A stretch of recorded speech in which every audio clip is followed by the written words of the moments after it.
It's BudPod 58. Ceramic plate. Yeah. Ceramic plate 58. Is that the rhyme? No. There can't be one for 58. No, but 57 we established last week was Heinz Varieties. Yeah, mad.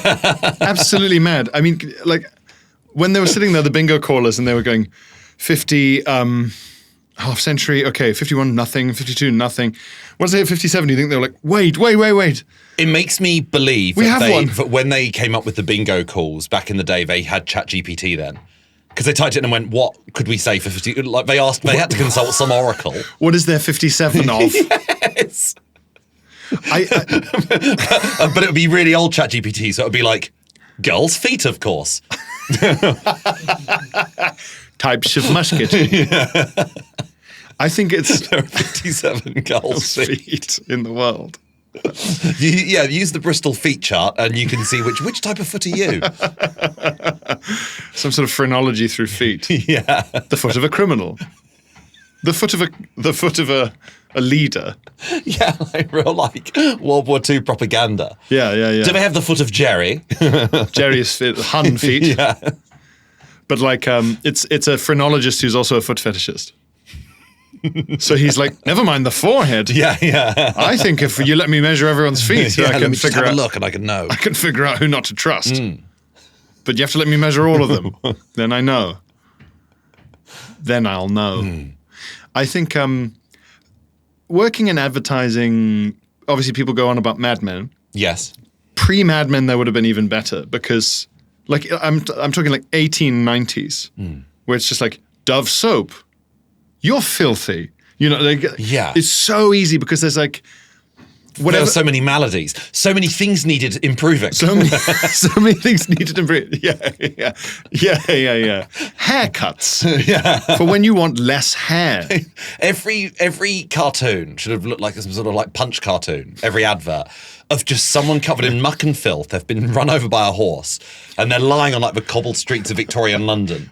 And it says, "Look familiar," and then it should be like boiled sweets. They might help with one of those bits. Or it's even that's too pithy. Instead of "look familiar," it's like, "Is this gentleman in a position similar to your own?" Like, just no editing, none. Yes. Whatever slogan you come up with is the fourth slogan anyone's ever heard. So if Heinz comes out and says 57 varieties, you're like, oh, it's like the fourth song you've ever heard in your life. Do you know what the most offensive thing actually about the Heinz Varieties thing is? Yeah. It's not that they used it as a catchphrase. It's that it took off. It's that we know it. Yeah. How dare us? Yes. How dare us? How bored were you all? Yes. Like Ronsilk does what it says on the tin. Why do I know that? What a rubbish phrase. Rubbish. At some point, there was like a Victorian or an Edwardian family sitting around a table, silently eating boiled pork. Yes. And just at some point, someone would go, 57 varieties of that sauce? Yes. And everyone went, oh. Oh, we should pitch that. 57? And then everyone like Grandpa, who's like from the Napoleonic era, I guess, starts laughing. You got 57 sauces? Yeah. Absolutely. I can't lift 57 nouns. That's why it lasts. Yeah.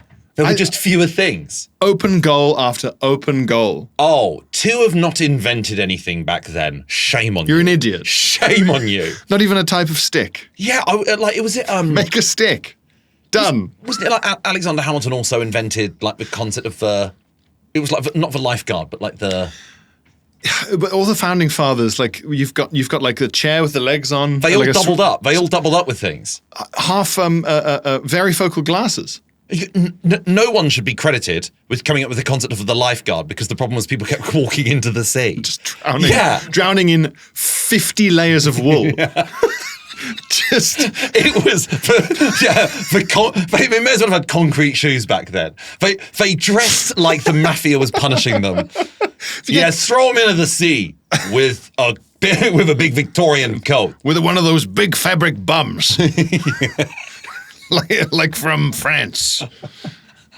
Let's just say he's wearing a cloth bum. I used to think how humiliating it must have been. Like if your neighbour, this happened to someone. Yeah. Like if you were Thomas Crapper's neighbour. Yeah. Your neighbour invents the toilet, and you go, oh, of course. Yeah. That like I'm kicking myself. And he's got one now, and you don't. Yes, yeah. You can, Flash Harry. yeah. Keeping up with the Joneses. In those clothes, if it rained, you must have just immediately died. Just like over encumbered in Skyrim. I can't run. Yeah. No wonder they all had umbrellas. Yeah, but those probably made of wool, and they started to just get low creaking until they start to envelop your head like a Venus flytrap. Are we stuck in his umbrella again? Everything seems so painful. You go home and dry yourself off with your wooden towel. It's like dry yourself with a photo frame. Blank. Have you ever done that in a bathroom where you've realised, like mid-shower, no, I haven't brought a towel in here. Yeah. And you just look at I've tried to do it with a shower curtain before. Yeah. It was horrible. You look around like it's a point-and-click adventure game. Yeah. What can I do? A shower curtain. I could do that and make it feel like I've cling filmed myself. A shower curtain. That'll move the water around. Yes. Yeah, I've tried Halloween mummy costuming it. That's awful. You just turn over bits. What I mean is, I did that when I was like 7 years old. I don't want anyone to think I did that recently. Oh, I'm all wet. Oh, yeah. I like the idea of having to dry yourself by fully wrapping yourself and then sort of scraping paper mache off your body. Yeah, it was. I became a plaster of Paris version of me. Yeah. Yeah, it was like I looked like little statue. Well, I looked like the sort of full body cast you get of a very injured person in a cartoon. Yeah. Suspended leg in the hospital. Suspended leg. A cloth tied round head for tooth. That is bad. Yes, yeah. Very unclear. Yeah. With large cloth bean above their head. Large cloth bean. That's a horrible. That's one of the things you find. You know, when you go to like a Halloween shop. No, I was going to say when you go to like a Chinese restaurant on hard mode. Yeah. With large cloth bean. Large cloth and you go, bean. I don't think that can't. I'm sure that's literally what it says, but that's not what it means. Phil can read Mandarin to an extent. No, he says that. Yeah, well, we were in. I don't know what accusation I'm making there. We were in a Chinese restaurant, and I said, "What does that say?" It was on a wall or something. There was no English version, and he was like, "It was like upside down beef hot," and it's just like that's what it says, but that's not what it means. There's no, like it's. Is it the opposite then of German? Because, like, my favorite German word, for instance, is Fußball-Weltmeisterschaft und Spielzeitsrichter, which is the referee for the World Cup final. It's so specific, but the word is just a full sentence smushed into one. It's just Lego bricks. It's all the words that you need, one after the other. Yeah. It's no different to saying referee for the World Cup final, because that's just as long to say. That's what it is. But it means German is so translatable. Yeah. But does that mean that Mandarin is then almost kind of the opposite of that, because you go, I can tell you the 3 words this means, and we don't have an English link for any of those things. Well, it's more that, like, as long as you have the context, those 3 characters and their meaning will create the word almost in your mind. Yeah. But if you've just learned the characters one by one and you don't know the context, you only know the bits separate. So you just go, I don't know. Like in a similar way, someone who doesn't know what an aeroplane is but can read words could go, aeroplane. That's what it says, but I don't know what it is. Yeah. So it's Whereas you want a language that's like metal bird of the sky. Metal bird sky. Yeah. Well, it could be like that, yeah. And you just go, it's metal bird sky. We can guess at what that is. But full cloth bean, I know if I'm on tour especially, I know a Chinese takeaway will be good if there's at least one thing on the menu that will scare people. Yeah. Refreshing black fungus is always a good sign. Black fungus. Yeah, black fungus. I mean, I sometimes have to take photos of them, but it's like when the word blood is in the name, you're doing it. Or innards. Brain, yeah. Innards comes up a lot. Yes. Or just like chicken feet. Yes. Yeah. Which I've had. I really want to, and it's just for the situations. It's like cocaine. The situation's never been right. I want to make sure I'm off the next day. Do you know what I mean? I don't like. Yeah, you want to have a clear diary. Oh, for times I've turned down coke because I've gone, no, I've got a train tomorrow morning. Tonight's not the night to experiment. I'm not a party time man. Yeah, it's just not going to happen. I think cocaine people must just be party time people all the time. Yes, but and that's probably their problem. No, but they had to have had a day off the next day the first time. Everyone's cautious about it the first time, right? I think they're just willing to suffer. Yeah. I think they're just like, I love this, like any addict. They're like, I love this so much, I'm going to let it ruin my life. Yeah. In every way. A friend of mine said you should never do it. Like me specifically. Oh, okay. Not one should never do it. And I asked why, sort of ready to be sort of offended. And he was like, you can't talk any quicker. I can't let that happen. That's a good point. I already sound like I'm reading an advert's terms and conditions. Yes. Like it's just it would be impossible. It would be unbearable. You're a very efficient speaker like that. It's you can see your training, your media training and experience. Do you think?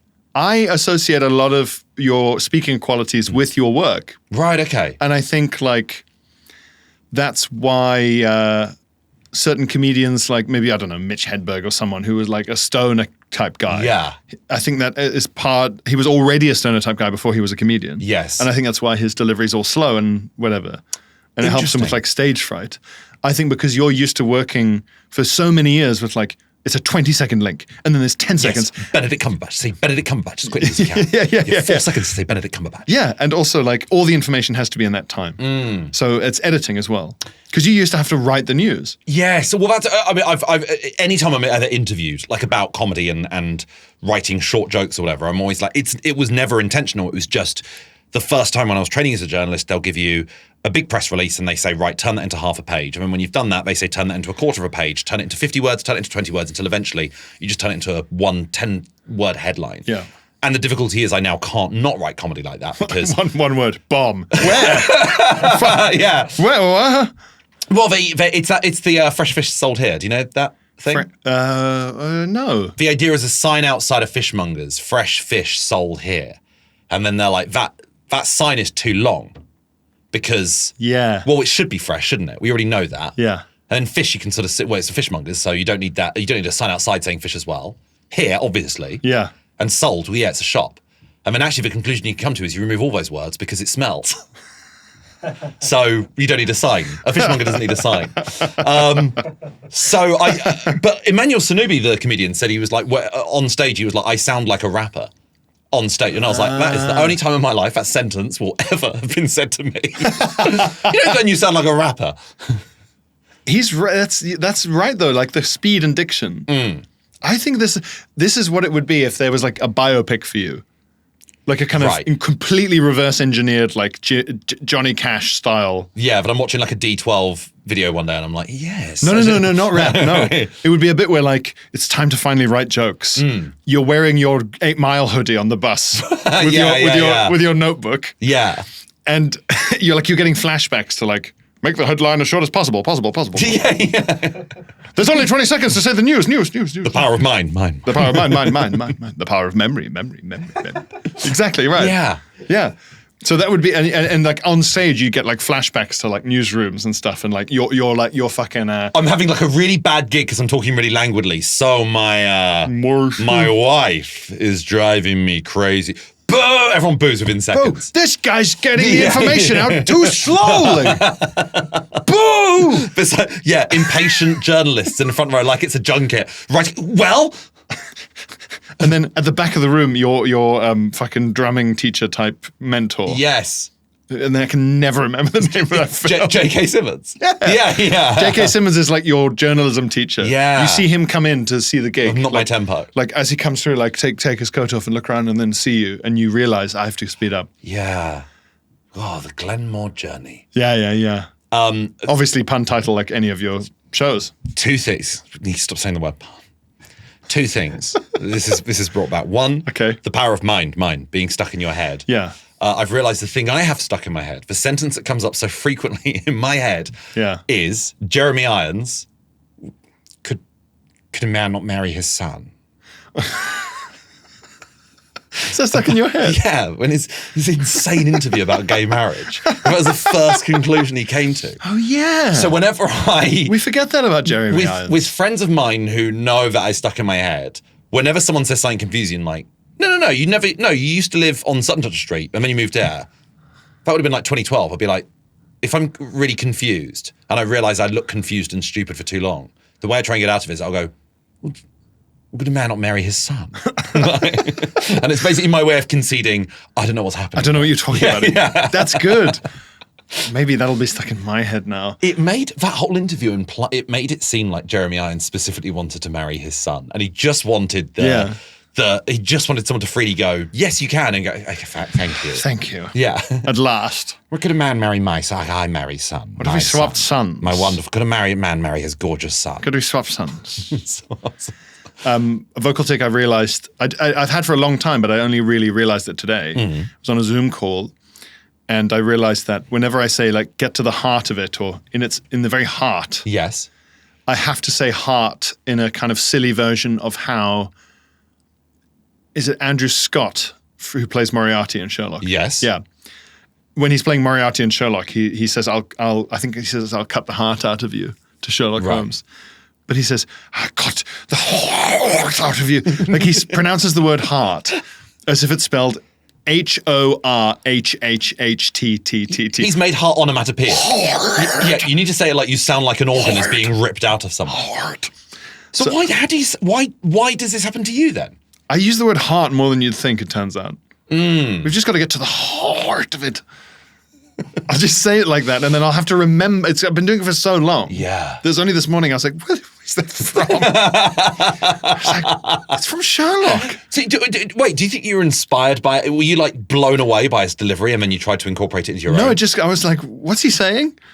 Speaking of, can we slow that down? Yeah. Computer enhance. Yeah, enhance. Yeah. Isolate the audio. Heart. Yes. Yeah, suddenly it becomes really clear. Heart. Heart, yeah. Like you're doing the Google Play. Heart. Heart. This is your favorite thing. You should tell the listeners to try it out. Of slowing it down. Well, there's a couple of examples. If you just go onto YouTube and you type in, like, I guess, like, pronunciation it's so funny. spaghetti, pronunciation stinky. The two funniest ones are spaghetti and stinky. Yeah. Because spaghetti, it's spaghetti, and then spaghetti. And then I think that's the best impression I can do is of that. And then the other one is second one stinky. is it's like Arnold Schwarzenegger. Yeah. He goes like, stinky. And he goes, stinky. It's really like a Mortal Kombat. It's definitely been judged up. If you try and do that on Google, that's not what it sounds like, which is such a shame. It's crazy, though. It is crazy. Yeah. I like, the way it says stinky is that it sounds like a Mortal Kombat finishing move. Stinky. And the spaghetti one is like Voldemort die. Like spaghetti. Yeah. Spaghetti. That's if he was known as, Harry Potter was known as Mr. Spaghetti. Or for boy lived. Or he was Voldemorto. He's Italian. Italian Voldemort. Voldemort. Spaghetti! Voldemortadella. Voldemortadella. Yeah, delicious. Hey, so nice. I'm a what? That was Harry just trying to say I'm what, not I'm a what. I'm a what? I'm a what? All I can picture now is that original Philosopher's Stone front cover with the steam train. Yeah. And it's saying, Mr. Spaghetti and the Philosopher's Stone, or Mr. Spaghetti and the Sorcerer's Stone, Mr. Noodles and the Sorcerer's Stone for the American audience. Yes, Mr. Noodles and the Sorcerer's Stone. Mr. Noodles. The boy who lived is Mr. Noodles. Like he's a cat. Like he's a cat in a Drew Barrymore film. Draco Malfoy. Hello, Noodles. Hello, spaghetti. Penne. These are my henchmen, meat and ball. Those would be good henchman names. Yeah, because one of them dies in a fire, so it becomes a spicy meatball. He's really dies in it. One of them, crab or goyle. One of them dies in a fire? Dies in a fire, yeah. Jesus, man. Like years later, it's like a house fire couldn't get out. It's quite good, isn't it? He'd been smoking on the sofa. It was like an old 90s safety act. He made chips. Yeah. You know, like at the very, very end when they've aged them all up in the film and the school play bit. Yeah, you just sort of see like a flutter. Yeah, it's so embarrassing. Talk about hair. You just see like a newspaper sort of flutter to the floor, and it's sort of like former classmate of Mr. Spaghetti dies in a house fire. in Derby. Dies in wizard chip pan fire. Yeah. Oh, okay. That's a weird. I guess they added it in. Yeah. My name is Stanley Tucci, and I'm here to find out if the rumors are true. And there's still one place left in Diagon Alley where they still make Horcruxes the old-fashioned way. I'm heading to Voldemorto's, a small artisanal Horcrux workshop just off Diagon Alley. All right, I think this is the entrance here. If you just follow me, here we go. Buongiorno. Benvenuto Stanley. Oh, grazie. Siamo davvero entusiasti di averti qui con noi oggi. Hey, very excited to have you here today. Well, I'm so excited to be here with you. Grazie mille. Is it true that you make Horcruxes the old-fashioned way here? Still like I'm sure your mother and my mother used to make? Do not speak of my parents, your mother. Excuse me. Yes, it's true. Look here. It's a little piece of a book. It have a boy's soul in it. It's nice, just like a mama used to trap in books. Wow, that looks incredible. Go, give it a little go. Read the book. Feel the boy's soul inside you. Oh, wow. Wow. I mean, that is special. I've never felt a boy's soul so easily like that. It's like it's right there on my fingertip. Wow. This is you like? It's good. I had to learn the secret to Voldemorto's success. I just hoped he'd tell me. So how is it that you managed to craft these Horcruxes and cursed items in a way that even my nonna would recognize? It's not easy these days. Constantly people are trying to imprison me inside a cube or maybe trap my soul in hell. But you have to keep working. It's your purpose in life. You've got to work and use the good ingredients. The boy's hair, his mother's heart, anything cursed and evil. Unicorn blood is hard to get, but I know a guy. Oh, if it's worth doing evil, it's worth doing evil right.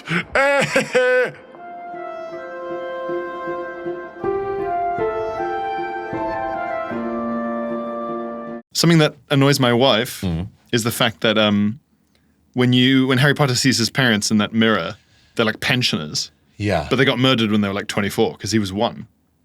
He's just been born. Well, maybe Wizarding Heaven, you keep going. You just keep going. Yeah, actually, so the idea of going to... It's like one of those... Christian Heaven, and you go through the pearly gates, which are really rusted now, and in this enormous throne is this huge skeleton king. Like Warhammer. Oh, God! The God Emperor. That's God! God is bones. Yeah. And everyone is just... So it's like a Dark Souls level. It's like a Dark Souls boss. Horrifying... And you feel confused. Sorry, Dr. Shipman, is that God? He's in heaven. Dr. Shipman, is that God? Yes. And because he'd be like 90 now. Yeah. He just looks like he's made of leather with some teeth in. Yeah, would you want to go to heaven if everyone looked like the moment they died? The moment they died. The moment they died, mouth fixed in a horrible scream. So everyone is old, and if you meet someone who isn't old, they have a sad story to tell you. Yes. That's depressing. They've all got like the thing on their finger to measure their pulse. Yeah. In the hospital. We're all in the hospital All gown. their bums are out. Like the old lady in It Follows. Yeah. But if you meet someone and you go, you're so young and beautiful. Oh, that's depressing. I'm sorry. Yes. And it'll be, and then you go, because you can then see like, oh, it's like the kid in The Sixth Sense who goes, I'll show you where my dad keeps his gun when they turn around. But like missing the back of their head or whatever. Yeah. Heaven isn't as nice. I thought heaven would be. The guy turns around and like there's a whole cucumber sticking out of his ear and you go, what happened? Sorry, before you show me anything. I fell on it and it's not sexual. I fell on it and it's not sexual. It's my ear. I wanted to see. I just wanted to see. I wanted to see better. If it worked. I wanted to hear the inside of a cucumber. Is that insane? I think when they age them up at the end of here's funniest bit of a film I've ever seen. So hearing it's so nice having lines painted on. it's so, they look like they're in a scanner darkly, you know. Fully rotoscoped. Yeah, face. rotoscope Daniel Radcliffe. It's one of the nicest feelings in the world is being in a full cinema laughing. Everyone's laughing. Everyone's laughing. Last time I had that in cinema, we all agree this is dumb. You get it like once a decade. So I think in the last decade it's been like Game Night and Bridesmaids are the 2 times where I was like everyone in the cinema's laughing. Yeah. And before that, Harry Potter. Everyone was laughing and it was like, what a shame. Because that must have happened in the premiere. Everyone else must have gone. It must have just been like someone farting in church. So all you could hear was, or just people going, "Oh my god, fuck!" Because it's the premiere and you know they're there. Yeah, it would be so bold for just one person to be like, "Ah!" Like, just like so rude. Shit, this is crap. What's wrong with this fucking face? It would have been so, and also it would have been in America, so everyone's very sincere. Oh yeah, and very nice, so it wouldn't have happened. I think. I went to go see the dogshit Will Ferrell and John C. Reilly Sherlock Holmes parody film. I don't think I've ever heard of this. Really? Yeah. Felipe, can we see what that's even called? Was this during the Will Ferrell period? Holmes and Watson. Oh, really? Yeah, what year it came out? 2018. 2018, because I was going to give it the benefit of a doubt and go, was it maybe like, there's a period in 2009 where Will Ferrell was just churning out those... Yeah. The blank blank myth, the ballad of blank blank, the blank blank story of all these like characters where it'd be like the title of the film is someone's name, you know, Ricky Bobby and all those sort of films. This is from the generation where it was like, hey, Step Brothers has been out for so long now and has become enough of a cult classic that everyone can agree, even though it's dumb, it's great. What if those 2 guys were just allowed to do riffing for a 2-hour Sherlock Holmes film? Yeah, for just put them in a different... They're customizable skins. Yeah. That's all it is. But even that should have been better than what it was. When I say it was bad, people were leaving the cinema like consistent... Like there was a fire. People rattling the fire escape. People were leaving consistently, and the people who weren't leaving were like people who'd expected a film and the start was just immediately a hardcore sex scene and just thinking... Well, eventually it'll be the film. Yes. And just depending on how long you had faith in that scene ending, governed the level of tension and how long you stayed. But it never stopped being that. It was just like... In sort of a cinema. I went in the cinema, yeah. It was fucking crap. You know those stories you get in the news about once a year, and it will be like young cinema goers horrified as cinema shows... Terrifier 3 instead of Elio, the Pixar film. Yeah. And it's always like, right, if you watch any horror film, the opening shot is never a severed head or anything. They're like, you have to watch a few minutes. And how many minutes must these people go through before they go, I don't think he looks like a Pixar character. The man with the leather hood and the axe. I don't think if the one who's stalking that teen, the one in this film who's talking about blowjobs, I don't think this is none of which is animated. We'll wait to see if there's a death. Maybe no, but Pixar always start with a short before the film, don't they? So maybe it's there you go. Oh, and then I guess the lamp will stamp the she'll eat the bao bun and it's a little boy. Yeah, it's a sweet thing, I'm sure. That was us with Holmes and Watson. Man, I'm sorry. The last Will Ferrell film I think I saw at the cinema was El Casa de Mi Padre. Did you see that one? It was an entirely Spanish film. Never heard of it. And so the idea was it was like this. It was like a kind of Western, but it was like a melodramatic Spanish soap opera, basically. So Will Ferrell spoke in Spanish for the entire film, and it wasn't very good because you go, that's the joke. The joke is imagine if Will Ferrell spoke Spanish. It was that. It was like the commitment. You know, like if you get certain like Tom Cruise with the fake face and body in Tropic Thunder. In Tropic Thunder. It kind of, but a whole film of that. And I think that's for people who go like, oh, wouldn't that be awesome? Me and my friends, we're having a 24-hour Nicolas Cage marathon. You go, okay, I think after 10 minutes, you've established what you're doing and you can then enjoy the rest of the evening and go and do something. Or go to Laser Quest or whatever. Or you want to say to them, look, man, by hour 9. Yeah, you realise it's worn thin. El Casa de Mi Padre did have a very, very funny scene. It had a sex scene that was only bums. That's all you saw. So it's just shots of bare bums. So that was really funny. That's funny. Yeah, that's all you saw was his bum and her bum. And that was really funny. So many of these concepts are just like meeting humor. by which I mean a bunch of funny people had a meeting and went, it would be so funny if, and everyone went, yeah.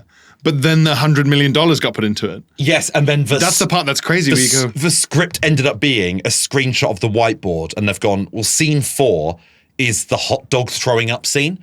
The only line of dialogue we've got here is a very large man in a baseball cap runs in and goes, I'm gonna hurl! We've got a bit where an overweight police officer is confronted by an angry wolf and he says, nice doggy. That's the scene. And then... Fucking hell. Sometimes you do pieces of observational humor that are like a dementor. I should just... and they suck the reality out of something. I should be the one with a book called Why Can't I Just Enjoy Things? yeah. You should be doing the sequel. Why Can't I Just Enjoy Things non-autism edition? And the book is just, we don't know. The best we can come up with is parody syndrome. Satire brain. Do you know what? I am sneery.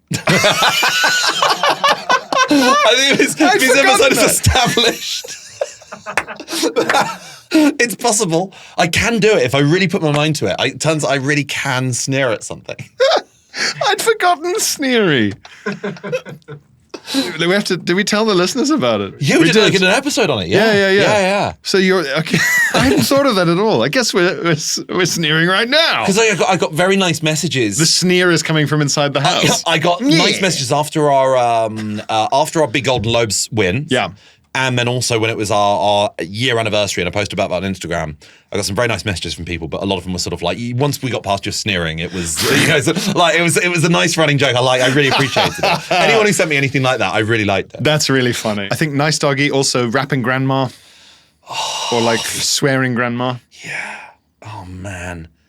Yeah, there's a bit, I think The Wedding Singer is a fantastic film, but there's a bit where a very elderly woman sings like, said a hip to the hippity hump, the bang bang boogie, the don't stop the boogie, we were rocking at the boogie to beat. Yeah, and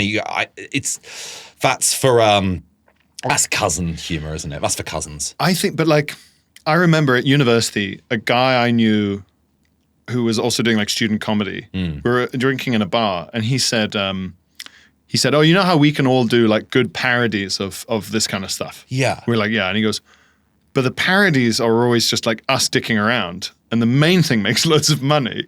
And if we parody it, we should be able to do the main thing. So why don't we just sincerely write the main thing? Isn't that better? No, I think. And I thought, he's like, but why can't we? So I think we've discussed this because I think I had the same conclusion then as I do now, which is we don't believe it.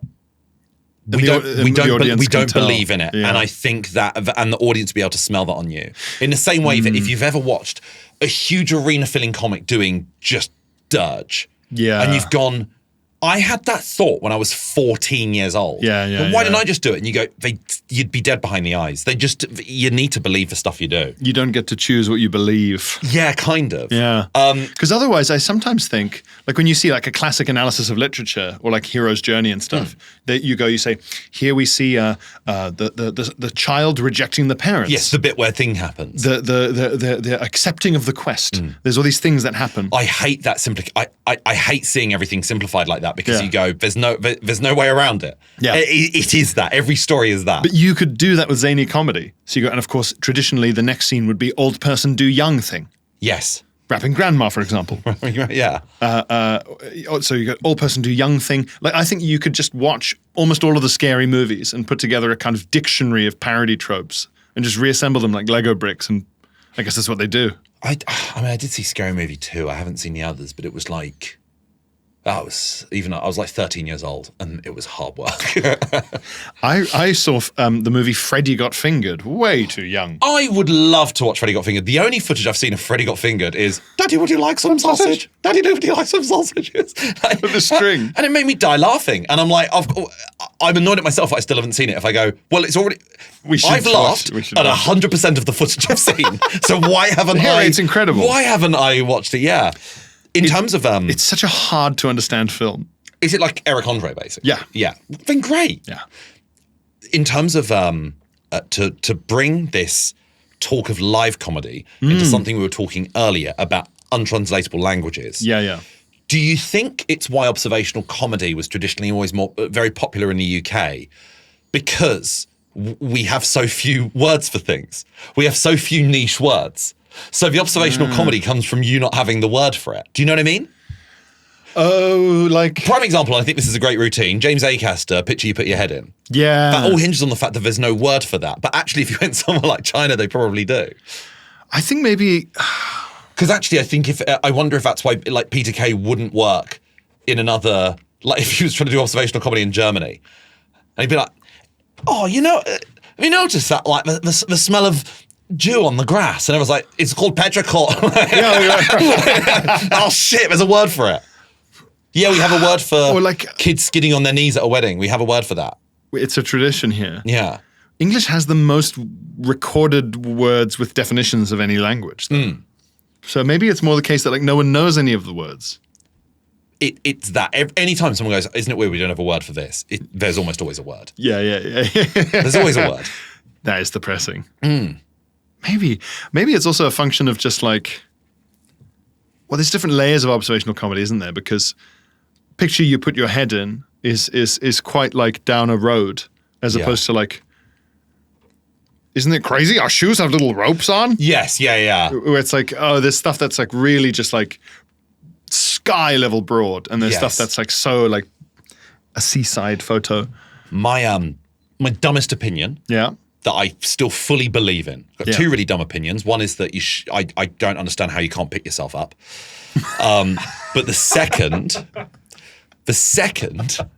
is that I truly believe that as a world, every time a new word is invented, the whole world should take on that word. So gradually, we're all starting to speak the same language. Oh. Any words invented beyond the year 2026 should be universally adopted by every single country. We're getting there, though. With like, brands, yes. Well, it's just iPhone. But I find it astonishing when you have... But I imagine in certain countries it isn't called that sort of thing. Yeah, or like how on the continent... Because I guess phone is our word. Well, like laptop is called a notebook everywhere else. Oh, I didn't know that. Notebook, yeah. You just think, no. Well, that's why it's a dumb opinion, because we've given 2 examples so far and given reasons as to why it doesn't work. But that's annoying, though. I'm agreeing. I think it's annoying, but I guess every word comes from somewhere. We don't have. If a new concept came about, no one would be like, "We're calling this Bella Gillip," but the word will always have some sort of either sort of Latin origin, or it involves words in the English language we already use and we put them together. We are pro. It's Esperanto.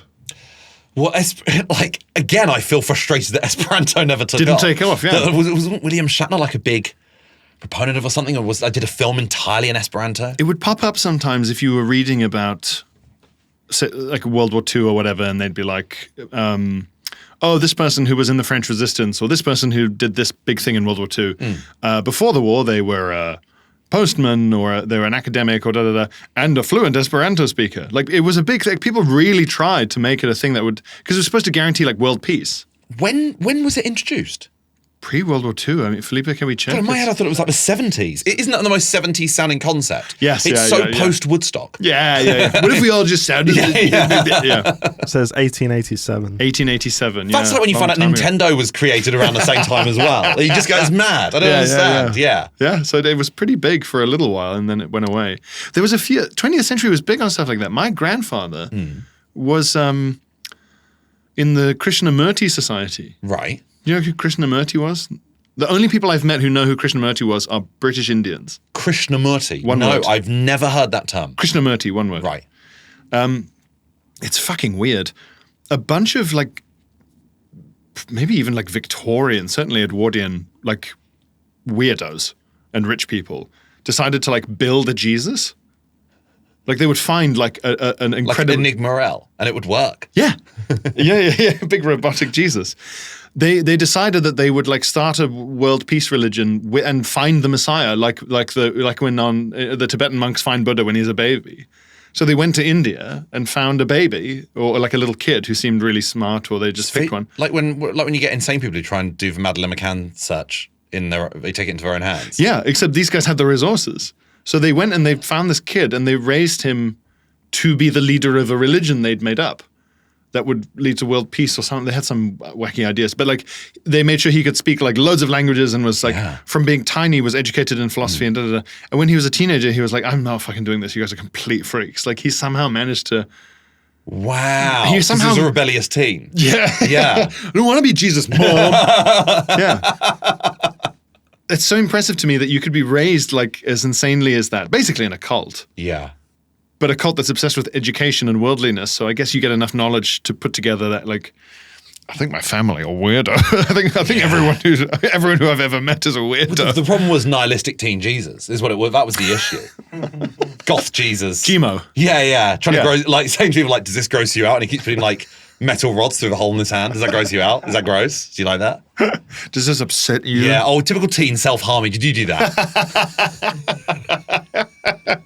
It's not impressive, you know. Yeah. And Jesus, come out of your cave. You've been in there 3 days. he rejected it all and ended up being like a sort of more of a figure for rejecting it. Interesting. And he became there's a very good interview with him trying to explain it, like just like for skepticism. He's like, don't believe anything anyone says. It's all just including me. Like just be skeptical. Don't follow blindly. Well, did he become like fully atheist then? Was he? It was a kind of weird spirituality, but of the individual. It was very like anti-organized religion and anti the kind of thing that he'd been set up to do. And he wrote a lot of books about it and stuff and was a kind of guru, but he hated the word. Like he refused to be talked about like that. When was this? Like ballpark. Pre-World War II. Oh, right, okay. I think maybe 1920s to 30. Felipe, when was it? He broke from the movement in 1929. There you go. So he would have been 19 years old then, I think, or 20. He was young. Born in 1895. Okay, yeah. So he was in his 20s, his early 20s, and he was like, these people are freaks. This is absolutely fascinating. It's mad, isn't it? Yeah. Any experiments involving children, that sounds so sinister. That sounds so terrifying and so Nazi like coded. But I think like the Nim Chimpsky one is so stupid. Yeah. And it's so funny as well. Like, well, for a while, the chimpanzee was the one leading the education of the child, and the child ended up becoming a lot more advanced because the chimpanzee was advanced. And then suddenly, after a couple of years, they were like, it's really gone the other way. For the monkey's bringing the boy down, like quite significantly. Gonna have to separate you two. Yeah. Honestly. Yeah. It's always the same simian faces, isn't it? Referring to the chimp as Bottom Set, that's his nickname. Oi, Bottom Set. Fuzzbuzz. Yeah, Fuzzbuzz. Fuzzbuzz the chimp. Yeah, trying to raise a child alongside a wasp and seeing how they... Yeah. Well, initially, the child's paper mache skills weirdly. were incredible. Yeah. A wonderful candy floss sort of architecture. He built a fucking house. Eventually, the boy started stinging the wasp. He started whacking its bum against the wasp. He sat on it. He sat on the Let's wasp. not mince words. Yeah. Oh, I saw a lot of wasps yesterday. Oh, yeah. I went to Chester Bennington World of Adventures. And it's just Wasp City. Because a theme park is obviously the sweetest smelling place you can go to. Floss, toffee apples. Charles Fear. It's so many ice creams. The sweet smell of fear. Yeah, Roller coaster terror. It's so delicious. It's open air Wonka factory. It's open air Wonka factory, and I think thematically it fits theme park perfectly. Most fun and most scary. Yeah. Is what the theme park is at the same time. So you go, ice cream wasps. That's perfect. I want to hear about this trip to the theme park and the Patreon. And the wasps. Also, because the only reason we're going to save it for Patreon is because we're running out of time, but also on the Patreon, I'm going to talk about, and I messaged you about this, the harshest sounding sentence I've ever heard. Oh, man. Yeah. Yes. I'm so excited to hear more. Andy has got in touch. Hello, Andy. For the attention of Messrs. Novellie and more. I like that. Yeah, messes. I do like messes. I bet you bloody do, mate. Yeah. Fart. I write from the epicenter of European fashion and couture, Milano. Oh, hello. Milano. Bella Milano. I went to Milano? Milan in 2018. Did you? I didn't like it, but that's not the point. I had the best pasta I've ever had in my life. But it was the first time, I'd been to Italy before, but it was the first time I'd really appreciated the pasta dishes, just the first bit, and then and having the largest pasta dish I've ever had just as the starter was. Primi and secondi. Oh my gosh. Really splendid. I think you and we're both gluttons. We're gorgeous. Yeah. And I think if it wasn't food, if we were both gluttons for even just like booze, we'd have killed each other by now. Not in a fight, but just through enabling each other. Yes. Yeah. Dangerous enabling. Danny Baker, Jimmy Five Bellies, and Gaza all bringing each other down in the 90s. It's that. But my friend thinks it's fine. Yeah. I'll eat this bucket of chicken. Not 3 blocks from the houses of Gucci, Versace, and Mr. Ferragamo. Oh, wow. And of Voldemorto. The noseless fashionista. Yes.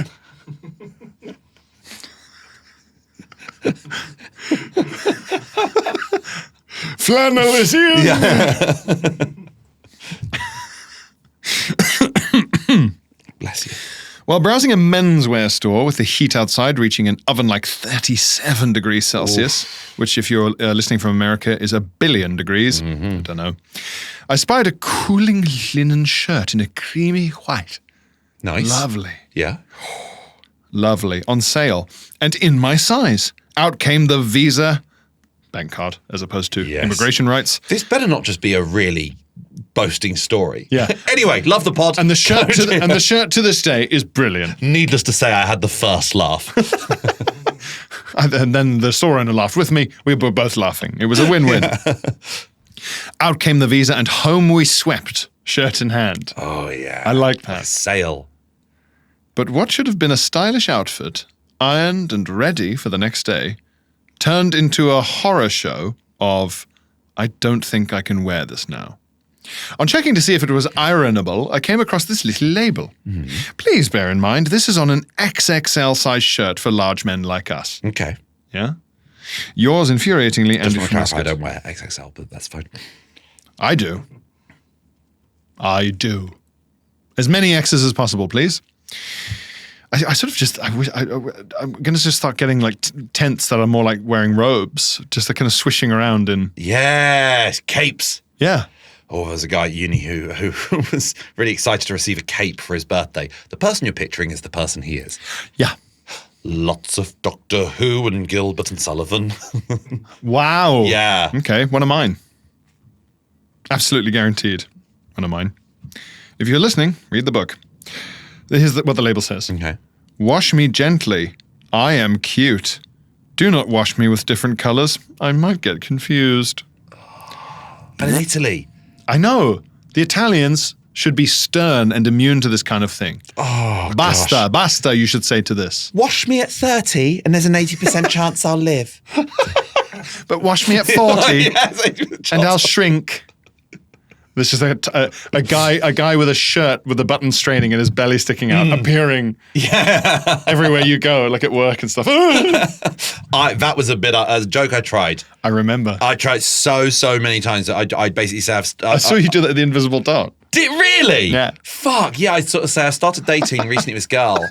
Do you know this girl from, and then I would crumple myself up on stage. This girl, do you know this girl? And then everyone would be confused and I go, hit me at 30, and it would never work because in everyone else's head, she's still 10. And you were saying that was the issue. I think I saw you would do it the most, maybe this is the reason it went down pretty well in the room. You said it was an impression. An impression. I can do an impression of someone from the TV. Oh, I see. Okay, Yeah. that's about, maybe that was me giving it one final run out. One last trying to college change it. try. Yeah. I just think Italians should be immune to this kind of thing. Absolutely. That's just not in there. I can't picture someone in Italy saying it. Tweeness is an Anglo-Saxon disease, I think. I don't really see tweeness from other countries. Tweeness is a good insult. You tweet penis. You've got a little tweeness. Tweeness, absolute tweeness. You've got a penis that's got gingham on. A gingham dick. Yeah. He's got a cock womble. Oh, yeah. Yeah. Do not put me in direct sunlight. I don't like heat. Oh, I've got to wear my lovely white linen shirt indoors. Indoors? Like in an underground winery. In the shade. Absolutely insane. Why am I wearing linen? The reason I'm wearing linen is because I'm fucking outside. It's sunny. Yeah. I'd love if you hang me out and don't iron at all. You already said don't iron me too much. Also, hang you out where? In a different inside room? Flitting from shadow to shadow like Batman. So... Also, how much information is on this fucking shirt? It's all in one tiny label. It's incredibly. This shirt's it's like got HD. too many rules. I mean, I don't tend to read the the shirt walkthrough when I buy one. You know, the shirt strategy guide. I could do with one of them. I've started referring to cookbooks as like the Delia Smith strategy guide. The Delia Smith walkthrough. Yeah. Oh, butter. So, okay, guys. Hey, I'm Delia Smith. Today, I'm showing you how to complete the casserole. All right, remember to like and subscribe. Okay, so what you're going to want to do is you're going to want to put most of the butter in. I don't know why so much, but it's what the game wants. Okay, we're preheating for 180. You got to wait a while. Always takes a while. And you think the video's going to fast forward now? No? No. They let you watch it. Yeah. It's full on. I remember sometimes when we were trying to do tech setup for these cameras to set it up here in the shed, we're an indie podcast. I keep forgetting. I looked up a bunch of walkthroughs on certain things to do with the tech, and it was like just from videos dealing with really annoying things to do with cameras and like microphones. Yeah. This guy's got like a schmishmillion subscribers. Game purple blue light setup, like it looks like he's gaming from a space station in the future. Yeah. And every video's got like a bajillion views, and you think probably like 3 from one person each once forever and never again. Yeah. No one's rewatching these for pleasure. And you just think, is that worth it? What a life. Finding problems and solving them while filming your desktop. Do you know what? Weirdly, the most views I ever see on it, I'm always impressed and pleased and happy for them when the enormous amount of views I see when I look up like, how to take the bassinet off a buggy and replace it with the other. Like, and it would just be some mum who's had to take matters into her own hands and record a 2-minute video, and she's now got 1 million views, and I go, good for you. Good for you. Good for you, Natalie. Yeah. Honestly, thank you. Thank you. Well, thank you guys for being the views on this. And now we're going to go to the Patreon and discuss posh sentences and Waspland. Also, you can go on and sign up to that Patreon if you wish, because you get a whole extra episode every single week. Insane. And a George pod once a month. That's from George Vorakers from SNL. Yeah, and if you sign up to the top tier, then you get Film Pod every month. Most recent was Pacific Heights. And also more experiences pods. You can listen to our Fawlty Towers dining experience one. If you want a bit of a taster of what that's like, on the regular tier of the Patreon, you can hear our Shenyang one that we did back in January. Yeah. Enjoy. Yeah, we'll see you in a moment.